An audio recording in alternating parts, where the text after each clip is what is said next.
So before this video starts, I just want to make two things clear. One is that this video is intended for mixed audiences, but it's not suitable for younger audiences, so viewer discretion is advised.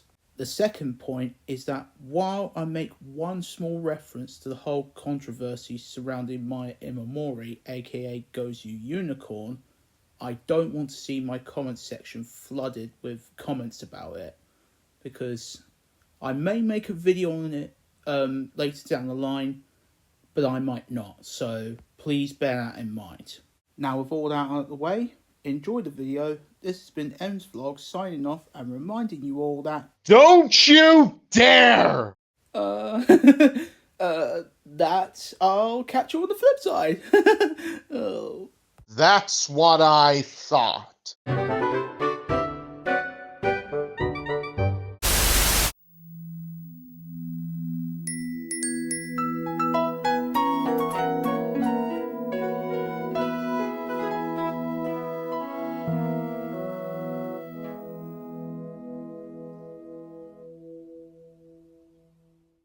Damn. Just damn. Honestly, I cannot tell you how much and how long I have worked on that commercial review video. And honestly, I don't know what to do now. Like, anything would be welcome at this point. Nah, not really feeling it. It's way too early at the moment. Maybe nearer the time. Absolutely not. I don't want anything to do with Doctor Who right now. Actually, that's a decent idea, that. Okay, I'll do that one. And I know exactly the category to target. Sit by my side, my side. I know you'll keep on playing games. Our heart will soon end up flames. My love for you, I can't contain. But the fire in your eyes gives me all kinds of signs. You walk back in my life and feed me all. Hey guys, what's up? So, if you followed my channel for any length of time, you'll know that I do mostly Thomas or Teletubbies based stuff, and I don't really give much other franchises any love. However, there is one franchise that I have only talked about fairly sparsely, and it's not Power Rangers, but rather its source material, Super Sentai. Now, what is Super Sentai, you may ask?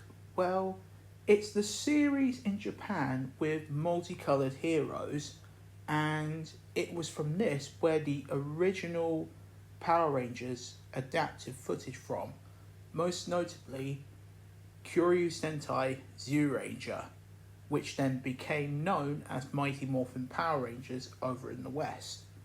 And since then, they have adapted virtually every Sentai since, with a few exceptions.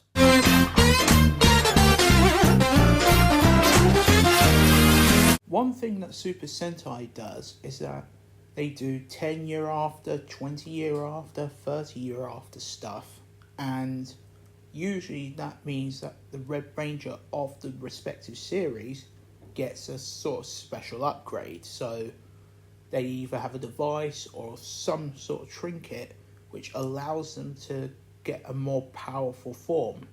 And it's usually in this case where they get this upgrade. In this video, I will be talking about the worst to best post-series Sentai upgrades for the Red Rangers. And before you ask, no, I'm not counting any vassalizers which Super Sentai adapted from Power Rangers. Yep, they do that.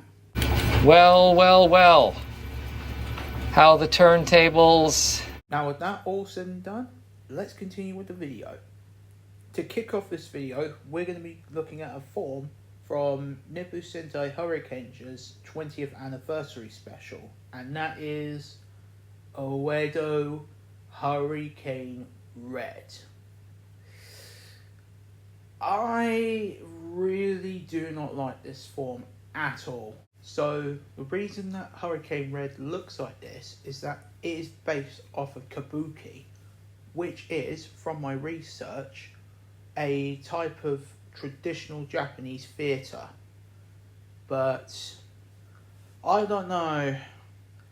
Thing is, Hurricanea is supposed to be a ninja themed season. Like, what about this screams ninja? It doesn't. I mean, Hurricanea didn't get adapted into Power Rangers Ninja Storm for no reason. I mean, it just looks like one massive hot mess. I mean, I have to give them 10 out of 10 for creativity, but I'm sorry, but this looks atrocious. The colours are all off. And the only saving grace about this form is the design of the helmet. Like, I don't know. They would have been better off getting one of the battleizers from Ninja Storm and then making that the 20 years after upgrade for Hurricane Red. Like, I'm sorry, but I'm going to have to rate this form a 3.6 out of 10. It's bad, like, really bad. The next upgrade that we're going to be looking at is from the 20 years after anniversary of Bakuryu Sentai Abaranger, and that is Cho Abare Max. Now, this form looks a bit better than Oedo Hurricane Red, but it has the exact opposite effect. Like with Oedo Hurricane Red, they went completely overboard with the whole design and everything. This has the exact opposite effect. It looks lazy. I mean, it just looks really, really lazy. I mean, it's literally just a chess piece on top of the Super Dino mode, or what they call it in Abaranger. It looks awful.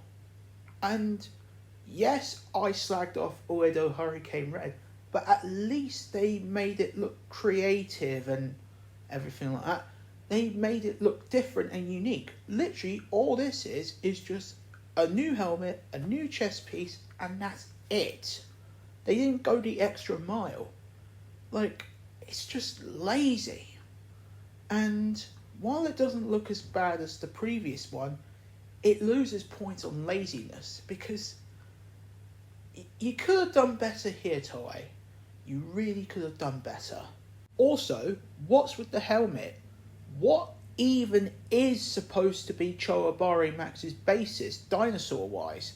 At least with the original Abare Max, we all know what it was based off of, a Styracosaurus. This one, it just looks like a AI-generated dinosaur. Like, the closest thing that I could find to it was Ceratosaurus. But honestly, this is honestly the worst form, one of the worst I had ever seen. And being honest, because of the laziness and the lack of attention to detail, I'm going to have to give this form a 3.8 out of 10. It's higher than Oedo Hurricane Red, but not by much. And Toei, you could have done a hell of a lot better. So the next form that we're going to be looking at is Gabutira Kyuryu Red. Okay, we are getting to the good stuff, and not just because it's Kyoryuger. One thing you may not know about me is that Kyoryuger was the first Super Sentai I ever watched. And honestly, seeing anything with Kyoryuger on it, I'm all there for it. So, getting back to this form, it appeared in the King Oja vs. Kyoryuger movie, which kind of acted as a 10 years after special for Kyoryuger. And even though, like Cho Abare Max, it's just a new helmet design and a new chest piece, honestly, I can look past that, because with the helmet at least, they got some consistency on it. And there's also just the feel of it as well. Like, with Chowabari Max, it just felt off. With this, everything blended together, and with the helmet, you can tell exactly what it's meant to represent, which is Gabutira, the Zord for Kiryu Red. And if that wasn't enough, Kiryu Red also gets 2 new Judenchi, the Quetzal Cross and the Mosa Souls Judenchi, which give him new weapons, which is a chainsaw on the left arm and a crossbow on the right arm. Kiryu Red also gets a new Morphorum weapon, which is the Gabuti Volva, a black and red recolor and slight retool of the Gabu Revolver, which is done in the colour scheme of his Judenru or mecha Gabutira. Now, I love this form and I love Kiryuja, but I have several criticisms, and one of them isn't really a criticism, it's more of an outdated thing, so I'll tackle that first. Now, the keen paleontologists among you would point out the feathers on Gabutira's head. There's a simple explanation for that. Gosei, really? Again? Did you really have to bombard this video as well? First the commercial review video, and now this one. Honestly, I really should take a cue from the nostalgic multiverse and scream into my pillow, because honestly, I feel like I'm kind of at that point at the moment. But getting back to the feather situation, when Kiryuja was being produced, there was a scientific debate going on, and this is to determine whether T-Rex have feathers, because a Tyrannosaurus relative called Eutyrannus was shown to have feathers, and there was a theory that maybe T-Rex would have had feathers as well.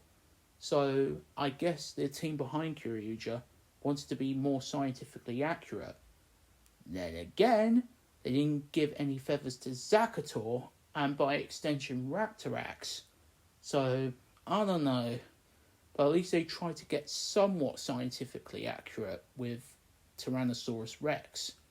However, after Kiryuja was produced in Ed, there was a study done, and it was determined that no, T-Rex didn't have feathers. So Toei made amends and changed it for the Kiryuja sequel series in South Korea called Dino Force Brave, and later on in Kishryu Sentai Ryu Soldier. And both those mecha did not have feathers like Gabutira did, so they amended that so that at least we still got some scientific accuracy.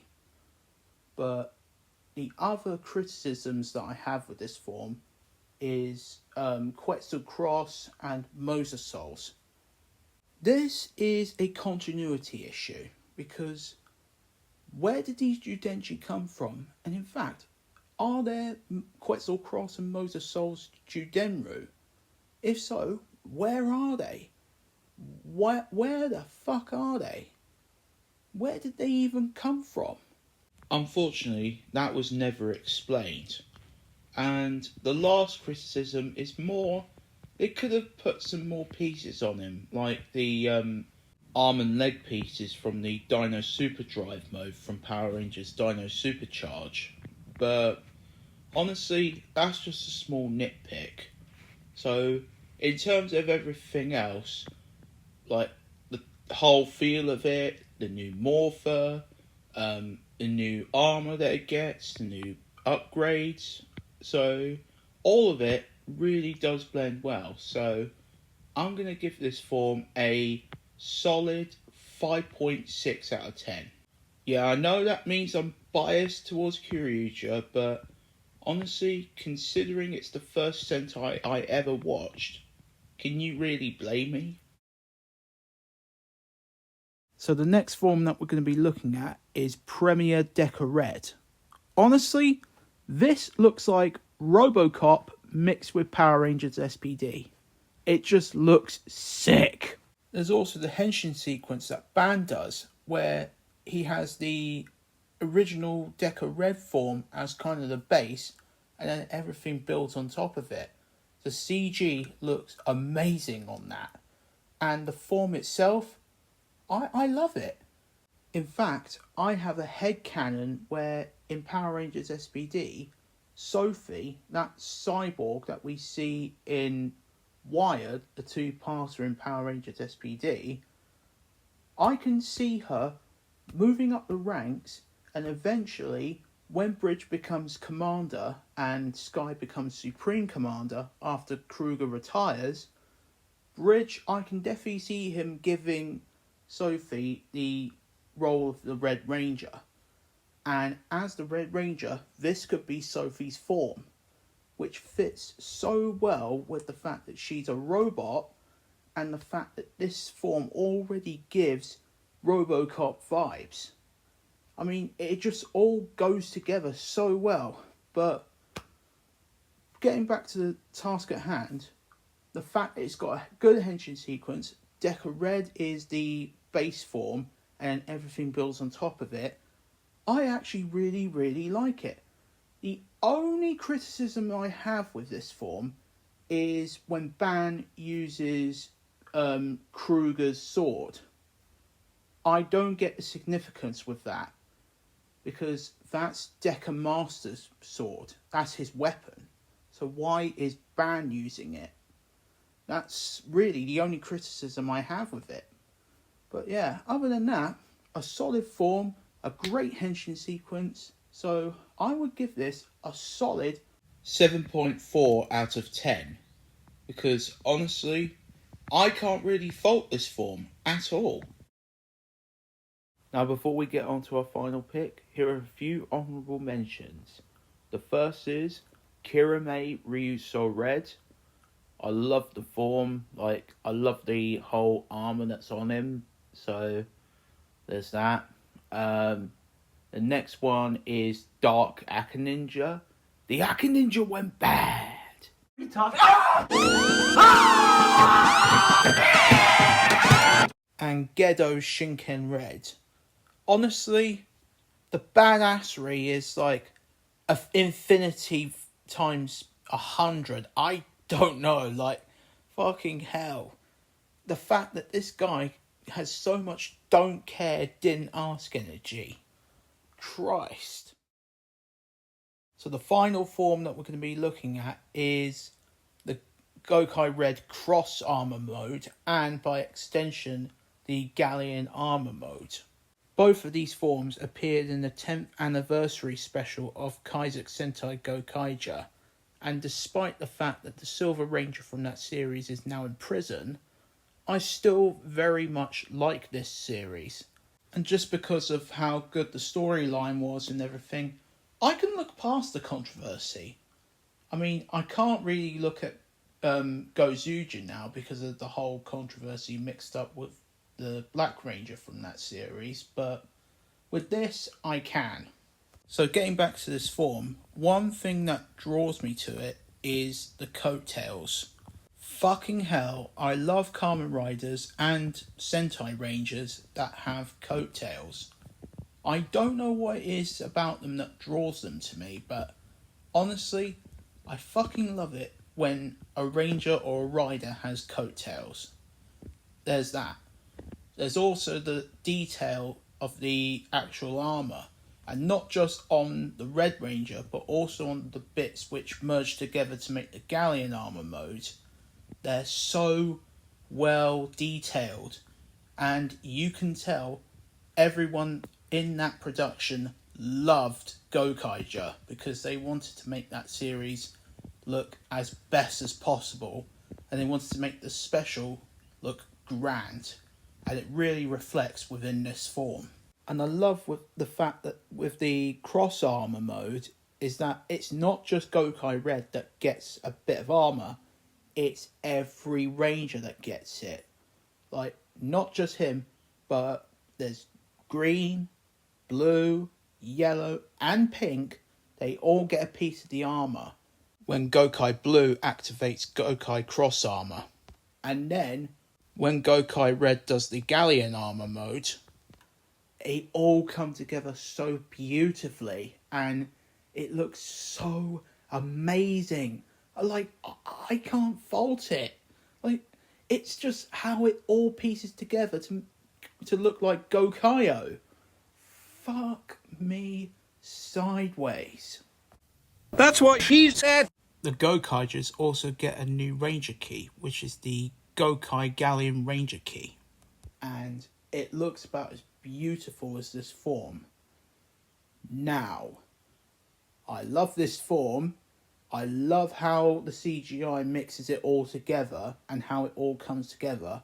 But I have one very minor criticism, and that is the blue arm piece. To me, it just looks off. Like, you could have it adjustable so it, when Gokai Blue or Gokai Red slash with it, it could look more natural, more flowing. But honestly, in the grand scheme of things, it's a very minor nitpick, and everything else just looks amazing. So with how it all works together, with how it all comes together beautifully, and the fact that each part of the Gokai cross armor gets split around 5 Rangers, and how the CGI makes it all come together so beautifully, I'm going to give this form a 8.1 out of 10. And a very good form to end this video on. So, well done, Gokaija. Very, very well done. Alright guys, so there's my look at my personal favourite and least favourite Red Sentai post-series upgrades. And the next couple of videos are going to be the stories of Sodor related. The first being the 2 Barry's theory and how Thomas comes back. Until those videos are done, like, share and subscribe, and I'll catch you on the flip side.